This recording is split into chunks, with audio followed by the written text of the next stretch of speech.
अंतर्राष्ट्रीय सीमाएं नेपाल, भूटान और बांग्लादेश यही सिलीगुड़ी कॉरिडोर को लगती है और एक प्रकार से इसकी सुरक्षा राष्ट्र की सुरक्षा के साथ जुड़ी हुई है।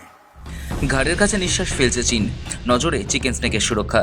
উত্তর পূর্ব ভারতের ভৌগোলিক সংযোগকারী এবং আন্তর্জাতিক সীমানা ঘেরা কৌশলগত ভূরাজনৈতিক অঞ্চল শিলিগুড়ি করিডোর অর্থাৎ চিকেন স্নেকের নিরাপত্তা ব্যবস্থা নিদ্রাহীন ও দুর্ভেদ্য করতে শুক্রবার একাধিক যুগান্তকারী সিদ্ধান্ত ঘোষণা করলেন কেন্দ্রীয় স্বরাষ্ট্রমন্ত্রী অমিত শাহ। শিলিগুড়ির রানীডাঙ্গায় সশস্ত্র সীমা বল এর উত্তরবঙ্গ ফ্রন্টিয়ার সদর দপ্তরে আয়োজিত এক অনুষ্ঠানে অংশ নিয়ে স্বরাষ্ট্রমন্ত্রী অমিত শাহ প্রায় 189 কোটি টাকা ব্যয়ে একাধিক নবনির্মিত প্রশাসনিক আবাসন ও প্রযুক্তিগত পরিকাঠামোর প্রকল্পের উদ্বোধন ও ভিত্তিপ্রস্তর স্থাপন করেন। 189 करोड़ के नए प्रोजेक्ट एसएसबी के जवानों की प्रशासनिक और निवासी सुविधाओं के लिए आज यहां पर शुरू हुए। এই উপলক্ষে শাহ স্পষ্ট জানান, দেশের 8টি রাজ্যকে যুক্ত করা এবং নেপাল, ভুটান ও বাংলাদেশ সীমান্তে ঘেরা এই স্পর্শকাতর এলাকার নিরাপত্তা সুনিশ্চিত করতে স্বরাষ্ট্র মন্ত্রক একটি বিশেষ ত্রিকোণীয় নিরাপত্তা গ্রিড গড়ে তুলেছে। 8 राज्यों को जोड़ने वाला ये अत्यंत संवेदनशील महत्वपूर्ण गलियारा है। 3 अंतर्राष्ट्रीय सीमाएं नेपाल, भूटान और बांग्लादेश यही सिलीगुड़ी कॉरिडोर को लगती है और एक प्रकार से इसकी सुरक्षा राष्ट्र की सुरक्षा के साथ जुड़ी हुई है। हमने सिलीगुड़ी कॉरिडोर की सुरक्षा को अभेद बनाने के लिए त्रिकोणीय सुरक्षा ग्रिड बनाया है। এই নকশার অধীনে চোপড়া, কিষানগঞ্জ এবং ধুবড়িকে মূল 3 কৌশলগত ঘাঁটি হিসাবে চিহ্নিত করে আধুনিক নজরদারি, কেন্দ্রীয় বাহিনীর অতিরিক্ত অবস্থান এবং আন্তঃসংস্থা সমন্বয়ে বহুগুণ বৃদ্ধি করা হয়েছে। এর সঙ্গে তিস্তা প্রহার এর মতো ধারাবাহিক যৌথ সামরিক মহড়া ও ডিজিটাল ট্র্যাকিং ব্যবস্থা পুরো অঞ্চলের সুরক্ষাকে এক অনন্য উচ্চতায় পৌঁছে দিচ্ছে। चोपड़ा, किशनगंज और धुबरी ये तीनों बेस से पूरे सिलीगुड़ी कॉरिडोर में हमने जागरूकता भी बढ़ाई है, उपस्थिति भी बढ़ाई है और यहां पर वर्चस्व भी बढ़ाया है। हमने समय समय पर तीस्ता प्रहार और ऐसे हमने कई प्रकार के अभ्यास कार्यक्रमों को भी हाथ में लिया है। সীমান্তের কাঁটাতার ও নিরাপত্তা পরিকাঠামো জোরদারের ক্ষেত্রে জমির সমস্যা দূরীকরণের বক্তব্য রাখেন স্বরাষ্ট্রমন্ত্রী। তিনি অভিযোগ করেন, পূর্বতন রাজ্য প্রশাসনের অসহযোগিতার কারণে দীর্ঘদিন ধরে গুরুত্বপূর্ণ বিএসএফ ও এসএসবি প্রকল্পগুলির জন্য প্রয়োজনীয় জমি পাওয়া যায়নি।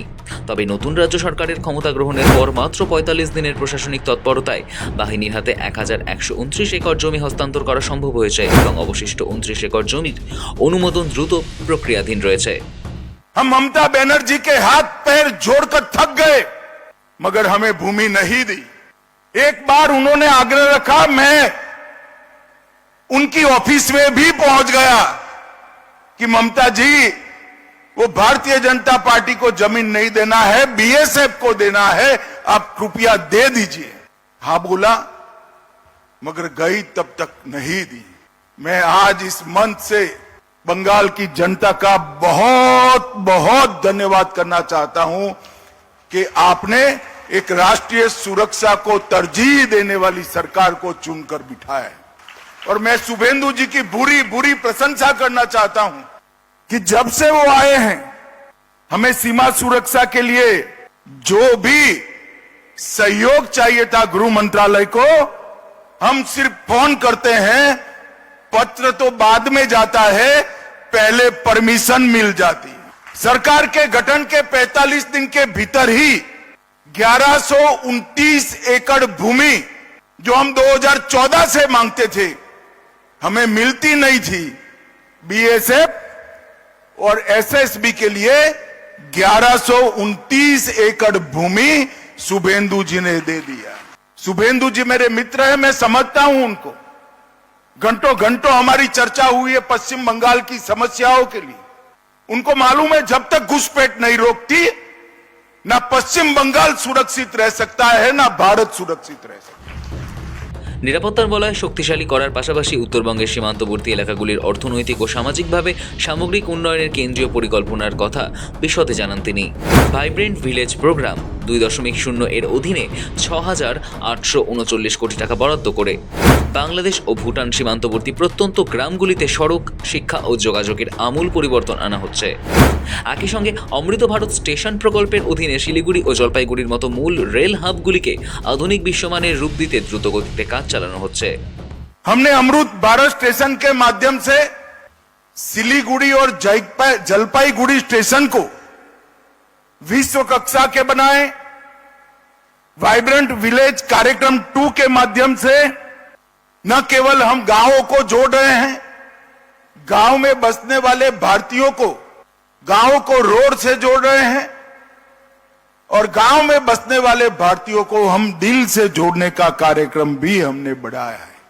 6,839 करोड़ का परिव्यय की ये योजना एक प्रकार से बांग्लादेश, भूटान दोनों सीमाओं के लिए बहुत बड़ा काम करेगा। সাম্প্রতিক সময়ে পশ্চিমবঙ্গে একের পর এক পাক গুপ্তচর ও আইএসআই এজেন্ট গ্রেপ্তারের ঘটনা এবং প্রতিবেশী বাংলাদেশ সরকার পরিবর্তনের পর সীমান্ত জুড়ে তৈরি হওয়া সম্ভাব্য জঙ্গি অনুপ্রবেশের আশঙ্কা তৈরি হয়েছে। উত্তরবঙ্গ থেকে এখনও অবধি 4 জন এজেন্টকে পাকড়াও করেছে বেঙ্গল এসটিএফ। বাংলায় কি তাহলে আইএসআই এর চাল অনেক দূর ছড়িয়েছে? সীমান্ত এলাকাগুলিতে সাধারণ মানুষের বেশে তাদের কাজকর্ম চলছে, সেই প্রশ্ন উঠছে। বাংলাদেশে হাসিনা সরকারের পতনের পর সেই দেশের জঙ্গি কার্যকলাপ বেড়েছে বলে গোপন সূত্রে খবর। ওপারে বাংলার সীমান্ত এলাকাগুলিতে জঙ্গিদের আনাগোনাও চলছে বলে অভিযোগ। এই পরিস্থিতিতে কেন্দ্রীয় সরকারের এই উচ্চ পর্যায়ের পদক্ষেপ অত্যন্ত তাৎপর্যপূর্ণ। সানি রায়ের রিপোর্ট, সময়, কলকাতা।